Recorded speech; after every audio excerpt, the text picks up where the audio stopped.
आपने सबसे पहले घबराना नहीं। और इतना अच्छा डायलॉग हो रहा है कि जो भी फोर्सेस हैं, जो भी जाली हुकूमत है, ये सब घबराए हुए हैं और इतना घबराए हुए हैं कि इनको समझ नहीं आ रही कि कैसे रिस्पॉन्ड करें। और उस घबराहट में वो इस किस्म के ब्लंडर्स कर रहे हैं कि अकल हैरान हो जाती है। तो मेरा डायलॉग जो है अब पाकिस्तान के अवाम के साथ। लेकिन ये तमाम स्टेक होल्डर्स भी तो हैं, तो आगे बात कैसे बढ़ेगी अगर आप स्टेक होल्डर्स के साथ नहीं सबसे बड़े अवाम हैं, जो अवाम कहेगी लोगों को वो करना पड़ेगा। आपको क्या लगता है आपकी इस सारे बयानिए का अंजाम क्या होगा?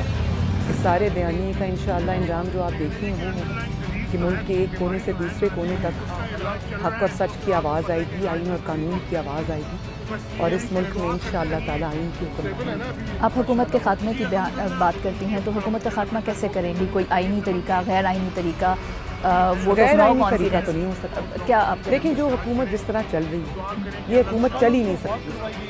किस तरह चले? इकॉनमी का हाल देखिए, आप किसी भी शोबे को उठा के देख लें, इकॉनमी का देख लें, गवर्नेंस देख लें, फॉरेन पॉलिसी देख लें, लॉ एंड ऑर्डर सिचुएशन देख लें, हर तरह से ये गवर्नमेंट एक एब्सोल्यूट और कंप्लीट फेलियर। ये रुपए की कीमत भी कुछ मुस्तहकम हो रही है। पिछले कुछ दिनों में हमने ट्रेंड देखा, सोने की कीमत भी कम आई है। अगर माशी सूरत हाल डॉलर हो गया और उसके बाद जब 195 का हो जाएगा तो ये मुस्तहकम हो जाएगा। अगर माशी सूरत हाल बेहतरी की तरफ जाती है, मुस्तहकम वो होती है कि जब 5 साल 99 पे डॉलर रहे। अगर माशी सूरत हाल बेहतर होती है मरियम, तो आपको क्या लगता है कि लोगों को आप गवर्नेंस के इशू पे कन्विंस कर पाएंगे कि वो बाहर निकलें? माशी सूरत हाल इन नालायकों के हाथों तो बेहतर नहीं है।